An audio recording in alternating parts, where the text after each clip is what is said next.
Along with individual experts, SurgeonMasters brings you life improvement strategies in 10 minutes. These proven principles and strategies are easy to learn and can be applied immediately, allowing you to practice your best. Here's your host, Jeff Smith. On this episode of the SurgeonMasters mini podcast, I have with me Dr. Tamir Wolf. Dr. Wolf is a surgeon and a PhD who is a co-founder of surgical intelligence startup Theator. And Theator is using video capture in the operating room to help surgeons improve our craft. Tamir, welcome. Happy to be here. Thanks for having me, Jeff. So Tamir, tell me a little bit about the story of what you're doing now, having trained as a surgeon and now being so active in a what sounds like a very successful startup. Well, it's interesting. I have a background as a physician, but actually dove into theater from the patient family angle after witnessing variability in the way that both my previous boss and my wife received treatment for appendectomy while living in New York. It's amazing. 7 miles apart, each one received very, very different treatment, even though seemingly similar condition. And it amazed me. And it all comes down to the fact that surgery essentially is an apprenticeship. And so the performance of a surgeon and what they do and how they think is really a byproduct of relatively limited experience set based off of where they trained as surgeons. And so witnessing that really led me to think of or try to think of ways where we can leverage technology in order to tackle that variability, tackle that disparity that we see today. There's this, as the more I dove into it, the more I realized that where you live determines if you live. And so the idea is, all right, how do we leverage all the technological advancement that we have today in order to understand what best practices look like and then disseminate? So that's in a nutshell. And so what did you notice in that experience that really hit home to you or hit kind of to give you your drive? Well, obviously it was very personal, my wife, but I think, ultimately we have surgery that hasn't changed for like 400 years. And the idea of being able to leverage technology in order to identify what best practices look like and then disseminate them at scale is something that is really captivating to me. The idea of understanding how the best decisions for a particular patient are taken in a procedure, and then codifying that, and then enabling each and every surgeon to level up is really something that I believe is fascinating. And I think that, when we think about the future and the evolution of the field of surgery, that's really where innovation is going to come. I think it's not, it's no more about like a high definition type of TV or a better camera or a better scalpel. It really is all about analyzing what we are actually doing today in the operating room, learning from all the information that can be potentially gathered, and continuously improving from that. And I think I heard you share, I know you've shared that in surgery that while skill might matter when it's compared to the skill and dexterity versus the decision making, that one seems to have a far greater impact on outcomes. Yeah, it's interesting. I heard a top-notch surgeon recently that told me that he's been practicing for 30, 35 odd years.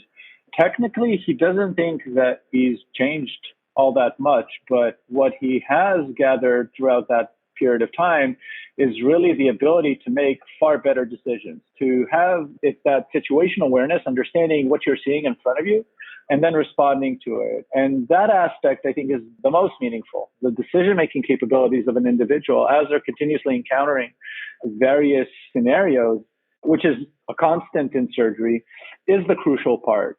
And that is something that is lost today. It's not something that is taught, formally. It's something that you'll gather as a surgeon by osmosis, being in the operating room for hours on end, for years on end. And so what if, we could change that paradigm? We can gather, these understandings and understand how decisions are being made and then showcase them to surgeons so that, it doesn't take 30 years to be able to understand what a good decision in surgery looks like. So take it to the next level. Like, what should surgeons be really paying attention to now to kind of move this forward? So I think the first step is the world of surgery is like very, very interesting in that it's like still kind of a silo. And even though there are procedures, a lot of them minimally invasively, that are done, for example, under visual guidance, the vast majority of them are not captured, they're not stored, and they're not analyzed. And so the first thing is to just gather every case that you do. If it's minimally invasive, gather the footage so that you can then review it and analyze it. Elite athletes do it all the time. They take a look at their stats. Surgeons do nothing of the kind. So I think that's really, one of the key messages is if you don't capture, you can't measure. And if you don't measure, you can never improve. And so having an understanding of process and what's actually being done in the operating room is critical as you as a surgeon continuously hone your craft. Excellent. And it sounds like the future then holds that a lot of this video can be analyzed at a higher level, but certainly we can start by analyzing it at the basic level. Yeah, I mean, what we've done, and really the secret sauce with the team, it's a royal we. It's actually like a team that has done it, which I think is amazing, is for a growing number of procedures, starting out in general surgery, urology, gynecology, I'd be able to automatically leverage computer vision to automatically identify key moments in the procedure. These are key steps of the procedure, key events that occur, like leaks and bleeding, key milestones, many safety milestones. The ability to automatically identify them allows us to not only review hours of surgery and footage within minutes, but everything then lends itself to a granular understanding of what is happening in a procedure. So I can just give you one example. In hysterectomy, for example, there's a critical step that has to be done, which is deliberate viewing of the ureter in a lot of cases. Now, today, there's no real understanding of like how predominant that is, but that lends itself or leads to less complications in this procedure. The ability to automatically identify whether or not this was done in a procedure allows us to take a look, within the department, across surgeons and across all their procedures, and identify how that is done. We've actually done this in one department that we work with, and we saw significant variability between attending surgeons. While some surgeons did this like 0% of the time, others did it 65% of the time.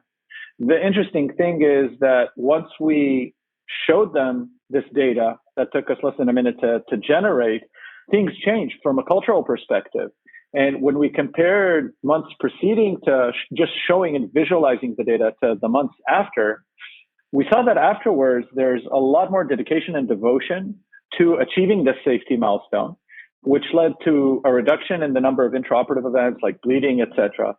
Interestingly enough, it also reduced the time in the OR. And so if we identify best practices as they relate to quality, as they relate to safety, and we have a good partner at a department level, meaning that they view this as meaningful and, they help, push and promote a cultural shift in the department, then obviously we improve patient care, but also, this results in operational efficiencies that increasing throughput in the OR, et cetera. So I think a lot of this goes to standardization of best practices, which is everything that we're aiming to do.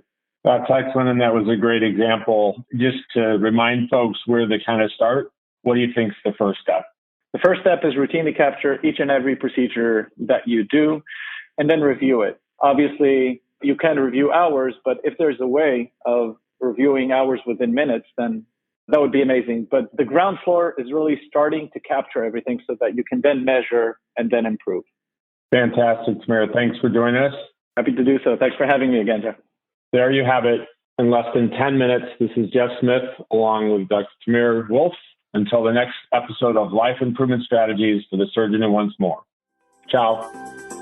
Now, take 10 minutes and put your plan into action to practice your best.